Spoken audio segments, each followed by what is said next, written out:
Hey guys, Luke here, and I'm just here to do a little bit of a filler video in terms of there's no NRL this week, so I thought I may as well have a quick talk about international and sort of stuff. I'm not sure what I'm going to name this video, probably just going to be a preview for internationals. I'm going to talk about a little bit of everything, even the city, country, all that sort of stuff. I'm going to first talk about Kangaroos and the Kiwis, obviously the biggest game of the week. I mean, you can argue whether any of these games are really important. I mean, for the Islander sides, definitely important for them as a fan base, because they don't play that often, I don't think. But yeah, Australia New Zealand is just a one-off game. I don't know how much to look into it, but take a look at the lineups. Now, what I'm looking at still is Billy Slater at fullback, obviously not happening. Inglis in fullback and Jennings into the centres there. So we've got Johnson on the wing, Chambers, Dugan, Thurston, Cronk, Scott Smith, Woods, Bird, Thaiday, Parker, Lewis, Merrin, Miles, Tamu, and that's the side, and there's 18th and all that, but I'm not going to get into that. And New Zealand is tuivasa-sheck, Vadavai, Hiku, Kenny Dow, Martins Lesniak, Foran, Johnson, Bromwich, Luke, Madalena, Proctor, Mannering, Eastwood, Moa, Tapau, Brown, Harris, and Lulawa's 18th man. I think Zelezniak is out of the game with suspension. I'm not sure who's coming in. Hopefully Curtis Rowan. I think it's crossed as a Bulldog spot. I think he's been very good this week. To the Australian side, like, I don't know, it doesn't have the same feel to me as past teams. Now, I know this is nearly, you can argue this is like a full strength sort of side. Obviously, Billy Slater would have made it probably a full strength side, but it's one of the stronger sides put out of recent times, but it just doesn't seem that impressive to me. It seems very old. Now, I know, apart from Aaron Woods, and I think Aaron Woods has deserved this spot here. Yeah, I'm not really sure what's the deal with Dugan on the wing. I understand you want to pick Dugan, but I don't know if you want to blood him on the wing. Like, he's never played wing, I don't think. Tried him in the, and he was okay in the centres, but yeah, a wing spot, I'm not too sure. I mean, if you're going to play him anywhere, you probably play Will Chambers on the wing and Dugan in the centres, but I don't know, that's just me. I probably wouldn't have picked Dugan anyways. Johnson, I think he's deserved a call-up. Probably should have got one last year. Yeah, I would have thought maybe a Josh Jackson or someone would have been appropriate on the bench somewhere. Or like, I really think Clemmer was great for them last year in the Four Nations, but that's probably just Bulldogs bias coming at me. In terms of the New Zealand side, I think it looks very, very impressive. I think New Zealand have got a superior side. I think they've got more well-rounded side. Like, Australia obviously got, your Inglis and Cameron Smith and all that. They've got some really good players, but I think New Zealand have got a whole bunch of like all evens, like all really, really, really strong players. Pretty consistent side. They're not really have too many ins and outs. They've got a lot of players in form. Bromwich, pretty good. The only thing is the halves aren't really in great form. Foran and Johnson, both of them pretty average at this moment. But Vadavai is playing well. I'm not sure who's going to be in the other wing. Eastwood killing it for the Bulldogs, I reckon. Yeah, I think they're just a consistent side. I really think New Zealand will win this one, and I mean, you can definitely make an argument. Like, if they win this game, you can definitely make an argument that it's not that, like before in the past, it was like Australia were like, man, we're so good, we could win with our third string side against New Zealand, and that got proven to be wrong in the last World Cup. Now with sort of a more full strength squad coming up against this New Zealand squad, like, you would think if New Zealand win, well then, that just confirms that they're the best side in the world. As much as it will hurt Australia's pride, and a lot of Australian fans won't be able to admit it, but it's just how it is. If I'm going to make a prediction, I'm going to say New Zealand 1-12. I think it'll be close enough, but yeah, I think New Zealand just have a little bit too much cohesion, pretty familiar with each other, and yeah, although Australia are very familiar with each other, but just lots of ins and outs, people coming back from injuries, like that sort of stuff. Talk about Fiji and Papua New Guinea. I won't talk about it for that long because I don't really know too much about it, but I will say Fiji have got the more names in this side, but as we've seen a fair few times with these sort of ones, the names don't necessarily mean they're going to be the better side. Papua New Guinea have got, like, if I'm going to make a prediction, I think I will say Fiji because they were pretty. Actually, you know what? I'm going to say Papua New Guinea.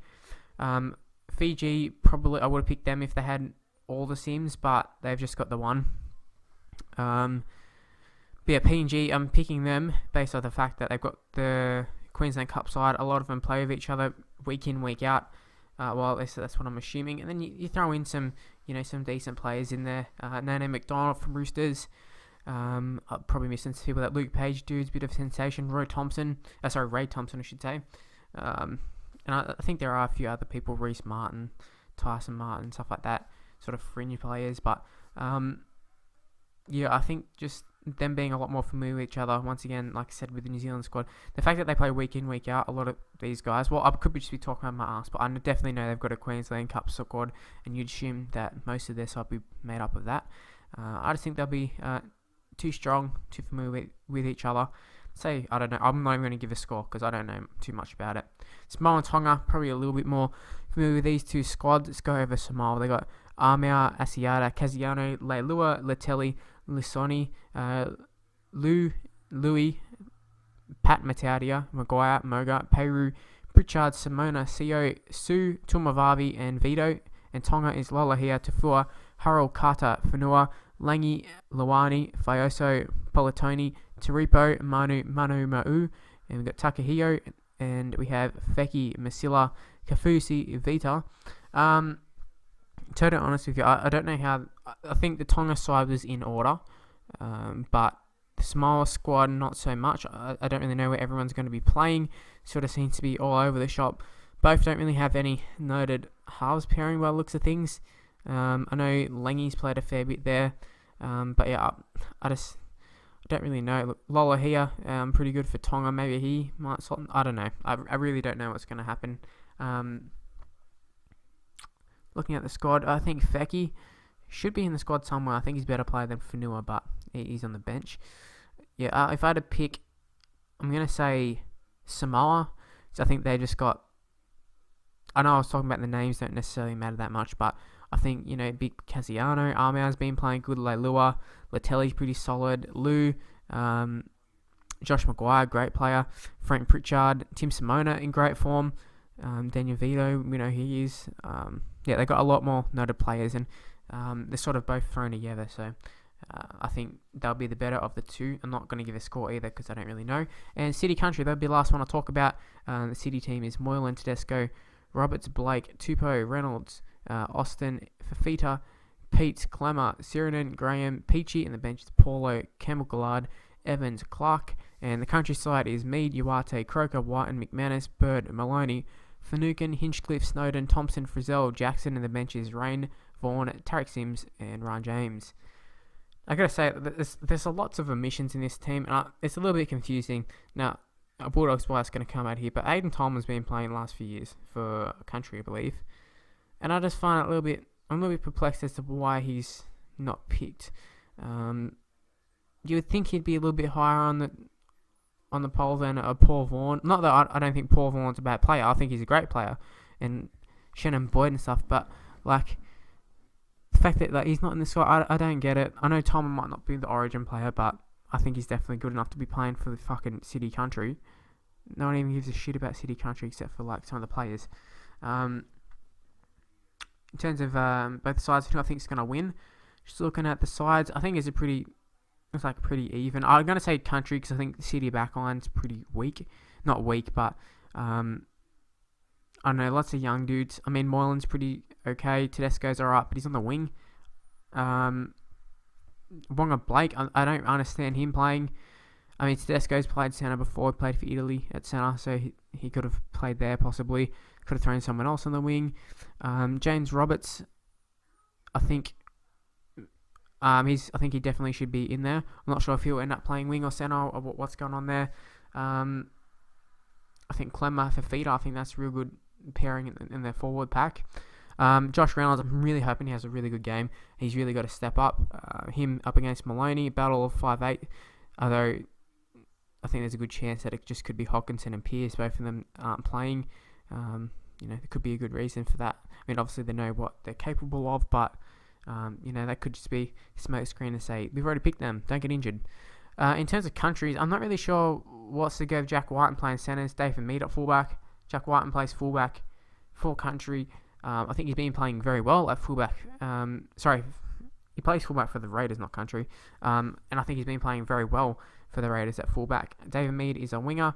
I mean, it probably benefits the side more if you play Mead at fullback and White in the centres, just because where else could you fit Mead in? But I don't think needs someone who's ever going to be playing for New South Wales, whatever. So maybe they could just find another centre or something to slot in there. I don't really know. Joel Thompson or someone could play there, possibly.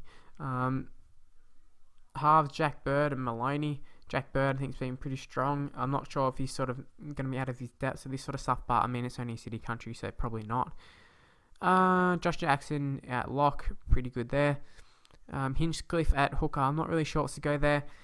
Ennis must be injured or something, because I would think, like, as much as you like or hate Ennis or whatever, I'd say he's a better hooker than Ryan Hinchcliffe, although Hinchcliffe does play very well in these games for some reason. Just I don't know what's to go there, but